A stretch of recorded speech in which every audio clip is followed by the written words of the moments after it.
Thank you for the opportunity to express my views. I will try not to deliver my thoughts too disgracefully.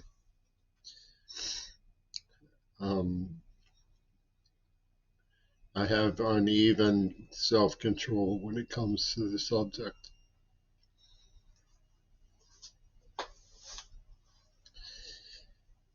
My grandparents were married 66 years, and I had the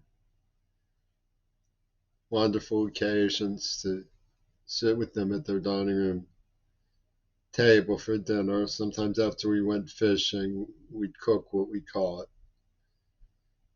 And sort of a joke in my mother's branch of the family how grandmother would talk about her bowels for a minute while we were eating. But I share her um, tendency to discuss misfortune, to alleviate the difficulties that come from not being fit for the elite circle. I'm nobody's favorite company. My body grumbles, and my life is full of pain.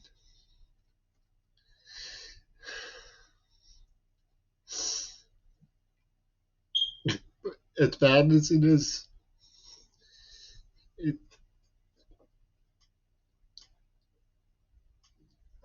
it's not what the Russian people went through in World War II.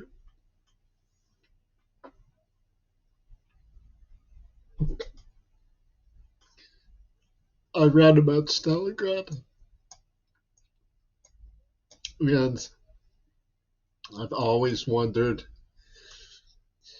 why their American peers didn't throw open their arms in gratitude in Berlin and embrace them. I'm told at first we did, and then decisions were made on high, terrible decisions.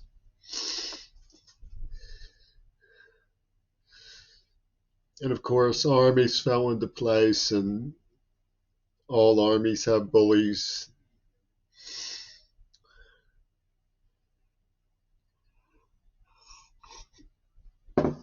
The terrible crying shame of Auschwitz was liberated by Russia.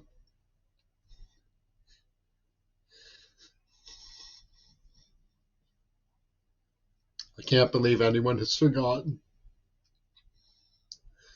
or we deny what that means.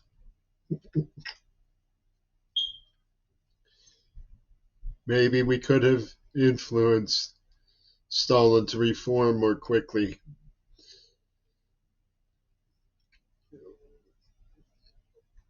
I've read Adolf Hitler. I understand his atrocious mind. One of the things that really very clearly comes through is how dead wrong he is. None of the things that he claims to be moral lessons play out in our environment, except through very weird and vicious tampering by strange people. The world is a wonderful place, a generous place, a benign place.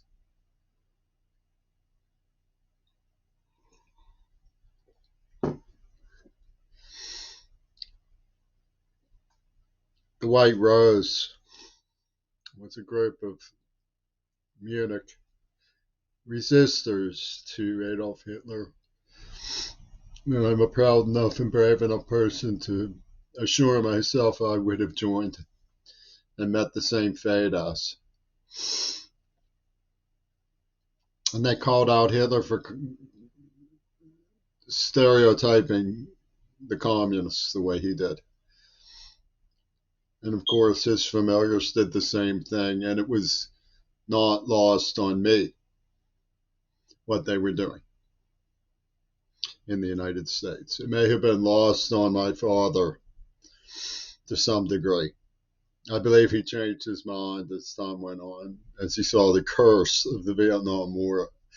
I'm terribly sorry to the servicemen of the United States in their life commitment to valor to be used that way.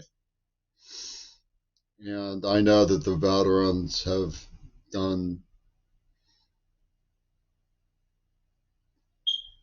criminal things to me since childhood, making their points. And I don't easily dismiss the tendency of armies to behave that way.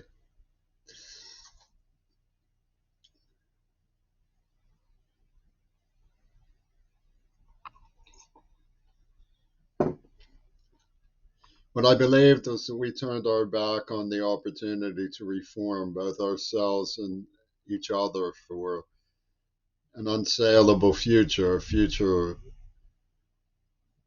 that was invested in by strong arm bullies who were selling the wrong ideas in the wrong ways about the wrong people for the wrong reasons. And they are unable to overcome themselves well enough to address the fate of the earth.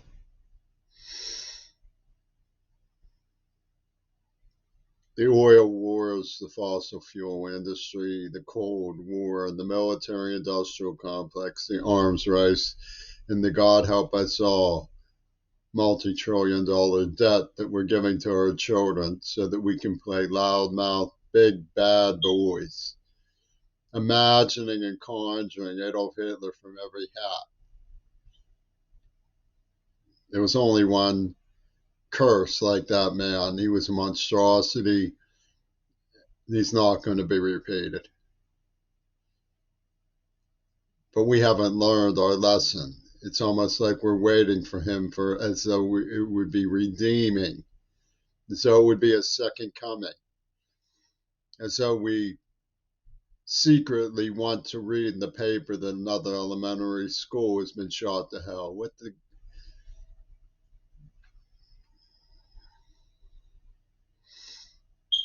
kind of curse are we visiting on ourselves with our cherished myths?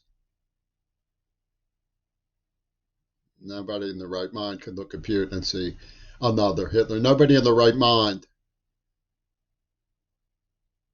would surround the Russians when they have such a catastrophic and burning remembrance. Donbass is not far from Stalingrad. That's the direction that the troops poured through the Wehrmacht. And America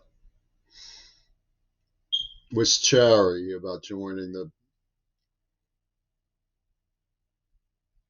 war by opening a second front.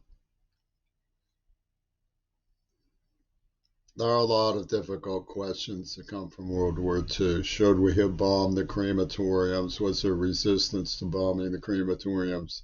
What in God's name did we allow MacArthur to go into North Korea for? Why didn't we just let them settle down instead of making it a new Axis party? Should Hiroshima have actually been a demonstration? There are a lot of burning, difficult questions that come from World War II. But I have one answer. America should have stopped with the crazy gun running and the terrible false witness against people who were different than us and having a different analysis of the economic problems facing mankind. You know, we can't say what we call the N word anymore. The communist was just as vicious and just as effective, and it was used just as disgracefully, often against the same people. The analysis has to be questioned. They came from the Dulles brothers. Dulles brothers, they do not measure up to the standards of academic excellence we should expect from our policymakers.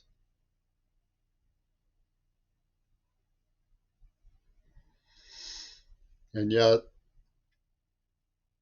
somehow our self-esteem and international reputation and self-image got all wrapped up in shibboleths. Do you know what those are?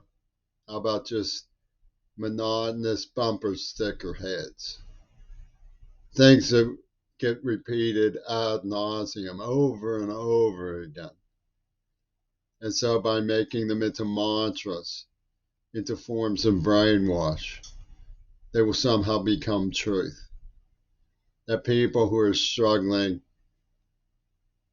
in Latin America for maternity wards in schools are communist opponents is ridiculous. I'm sort of infamous for my dislike of Ronald Reagan. But I was sitting there listening to radio one time, and this thing came over. I thought it was Dr. Strangelove at first. Some kind of gargoyle talking about the American railroads being full of communists. And I laughed because I thought it was a brilliant satire of some sort of bizarre uh, hypno Confederate from the bygone days of the 50s. And somebody said, no, that's Ronald Reagan. I was like, what?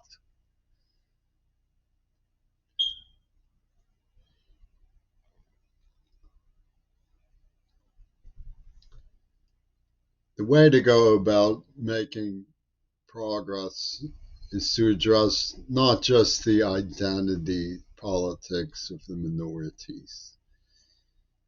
That gets enough airplay.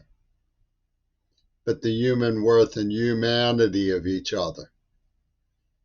That's why they always hated me.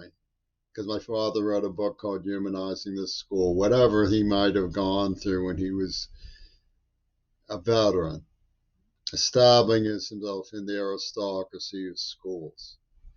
There's no question that his commitment to public schools, to trying to raise money for progressive education for minorities, was very brilliant. And his commitment was very real and from the heart. When he retired, he drove a school bus. Of course, the Fern Hollow gang played Greek stratego with that image of a school bus by putting me in the passenger seat and driving recklessly one day around a school bus, leading to my virtual eviction from the city of Pittsburgh and absolute shock and disbelief. I went homeless for 2 years because at least homeless I could think.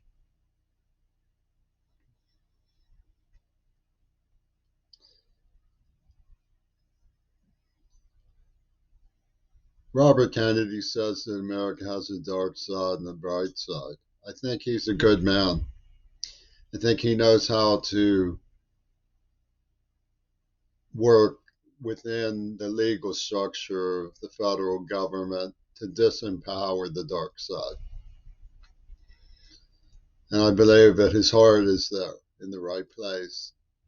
I find it difficult to believe that anybody would mistake the crusaders who have said such things as, why should we save the Department of the Interior when we don't know if Christ was coming back? Could be anything other than one generation wonder boys who have no concern or alarm about the future whatsoever.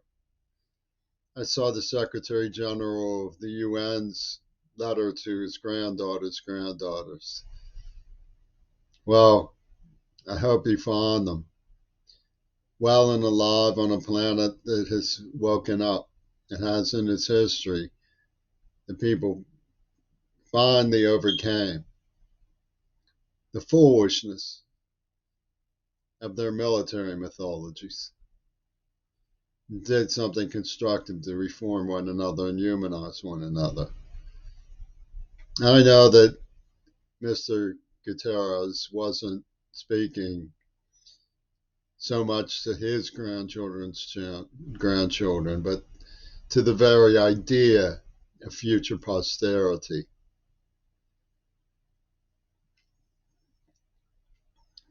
Russia is a beautiful country. North Korea is full of heroic, fine people, and so is Iran. There's no axis of evil. All there is the difficult, everyday hopes of people who just happen to be a little different, have bad different tendernesses and different bitternesses. It's difficult to come to a conclusion where people are asked to accept one another.